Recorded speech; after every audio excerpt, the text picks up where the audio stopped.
مرد و زن بچے اور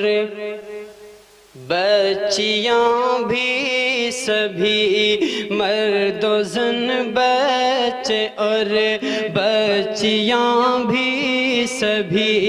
علم حاصل کرو، علم حاصل کرو۔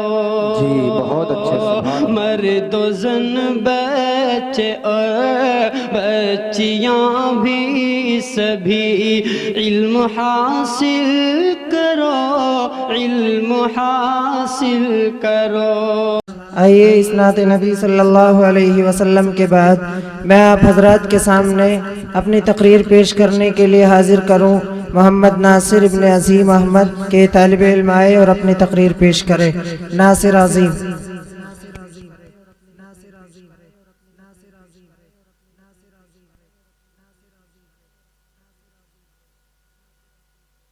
الحمد لله وحده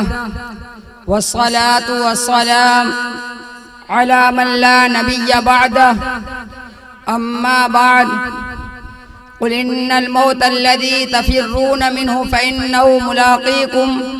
ثم تردون إلى عالم الغيب والشهادة فينبئكم بما كنتم تعملون.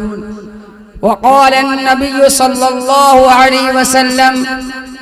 کن فی الدنیا کانک غریب او عابر سبیل۔ صدق اللہ العظیم۔ پیام مرگ سے اے دل کیوں تیرا دم نکلتا ہے، پیام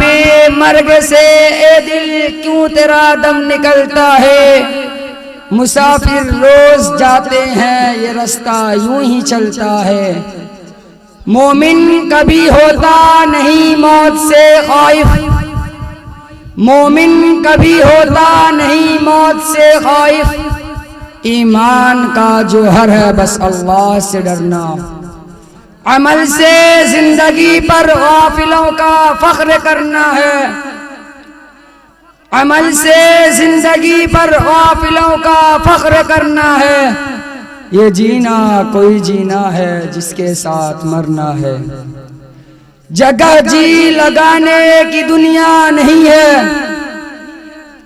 جگہ جی لگانے کی دنیا نہیں ہے،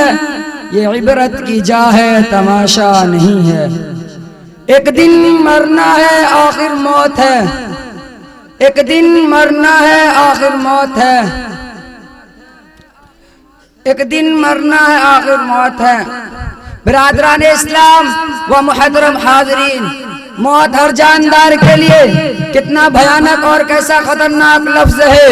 موت سے ہر شخص بھاگتا ہے، بچہ ہو یا جوان، بوڑھا ہو یا بوڑھی، مرد ہو یا عورت، جھوپڑیوں میں رہنے والا ہو یا کوٹھیوں میں، دیہاتوں کا رہنے والا ہو یا شہروں کا، مسافر ہو یا مقیم، موت کے اس تلخ گھونٹ کو کوئی پینا گوارا نہیں کرتا، موت کی آواز کوئی سننا نہیں چاہتا، مگر اس کے باوجود موت ہر ایک کے پاس آتی ہے۔ کبھی تو ماں کی گود میں آتی ہے اور ماں کی آرزو و تمنا کو خاک میں ملا کر رکھ دیتی ہے، کبھی تو یہ بھرپور جوانی میں آتی ہے اور ہزاروں کی تمناؤں پر پانی پھیر دیتی ہے، اور کبھی یہ بڑھاپے میں آتی ہے۔ وقت موت ہر ایک کو آتی ہے، فرق اتنا کہ آج ان کی کل ہماری باری ہے۔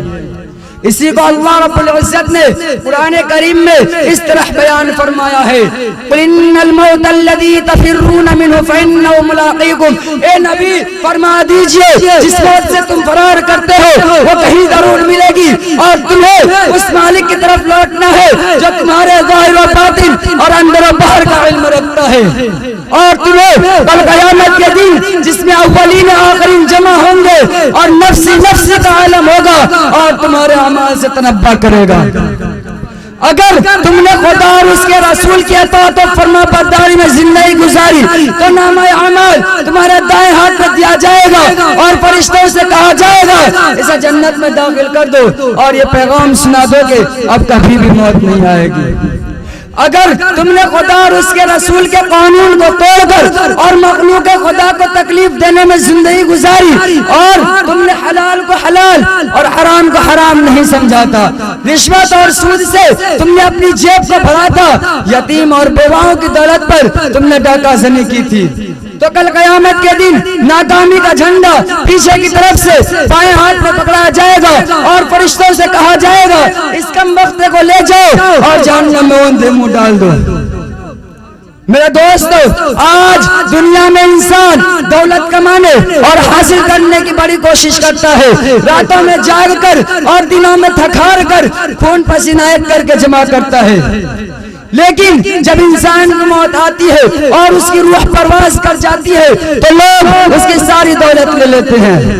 اگر اس کے بدن پر کوئی زیور ہوتا ہے وہ معمولی کیوں ہو اسے بھی اتار لیتے ہیں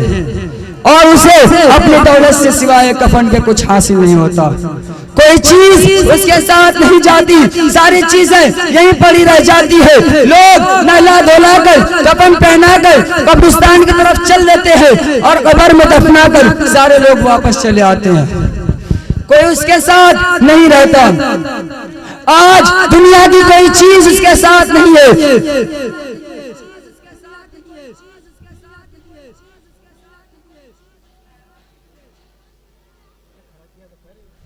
آج دنیا کی کوئی چیز اس کے ساتھ نہیں ہے، صرف ایک ہی چیز اس کے ساتھ ہے، وہ اس کا اعمال ہے، خواہ اچھے ہو یا برے، یہ اس کے ساتھ رہ جاتے ہیں۔ عزیز دوستو، سکندر بادشاہ کا نام آپ نے سنا ہوگا، بہادری اور شجاعت میں مشہور تھا، نوجوانی کے وقت یونان سے چلا اور فتح کرتا ہوا ہندوستان آ پہنچا، سرزمین پنجاب کو فتح کر لیا اور آگے نہ بڑھا۔ یہیں سے جب اپنی وطن کی طرف واپس ہونے لگا تو اس کی طبیعت خراب ہو گئی اور ایسا معلوم ہونے لگا کہ اب جان نہیں بچے گی، تو اس نے اپنے وزیروں کو بلایا اور کہا کہ دیکھو اب میرا وقت قریب آ گیا ہے اور اب میں آپ لوگوں سے جدا ہو جاؤں گا۔ پھر وزیروں سے کہا جب میں مر جاؤں گا آپ لوگ میرا کفن دفن کر دیں گے۔ انہوں نے کہا حضور ایسا نہ فرمائیے، کیونکہ زندگی بھر ہم نے آپ کا نمک کھایا ہے، اگر آپ کا کفن دفن بھی نہیں کریں گے تو ہم سے زیادہ نمک حرام کون ہوگا۔ سکندر بادشاہ نے کہا دیکھیے اب میرا وقت قریب آ گیا ہے اور اب میں آپ لوگوں سے جدا ہو جاؤں گا۔ پھر وزیروں نے کہا حضور ایسا نہ فرمائیے، انہوں نے کہا حضور زندگی بھر ہم نے آپ کا نمک کھایا ہے، اگر آپ کا کفن دفن بھی نہیں کریں گے تو ہم سے زیادہ نمک حرام کون ہوگا۔ پھر سکندر بادشاہ نے کہا دیکھیے اب میرا وقت قریب آ گیا ہے، اب میرا آخری وقت ہے اور آخری وصیت ہے، جب میں مر جاؤں آپ لوگ مجھے کفن پہنا کر دفن کے لیے جائے تو میرا ہاتھ کفن سے باہر نکال دینا۔ وزیروں نے کہا حضور ایسا نہ فرمائیے، کیونکہ اس میں آپ کی بڑی بے عزتی ہوگی، کیونکہ آپ کا جنازہ ایک بادشاہ کا جنازہ ہوگا اور ساری دنیا اسے دیکھنے کے لیے آئے گی، تو لوگ کہیں گے کہ دیکھو سکندر کتنا بڑا لالچی ہے، فتح کرتے کرتے مر گیا، اب بھی اس کا لالچ ختم نہ ہوا، وہ کفن سے باہر ہاتھ نکالے ہوئے تاکہ اور ملک ہاتھ آ جائے، اس میں بڑی بے عزتی ہوگی۔ دوستو اتنے بڑے بڑے بادشاہ آج اس دنیا سے خالی ہاتھ گئے، نہ دولت ساتھ گئی نہ اطفال گئے، ہمارے پاس تو کچھ بھی نہیں ہے، ہم تو بالکل خالی ہاتھ جائیں گے، صرف ہمارے ساتھ جائیں گے، خواہ اچھے یا برے۔ وآخر دعوانا الحمدللہ رب العالمین۔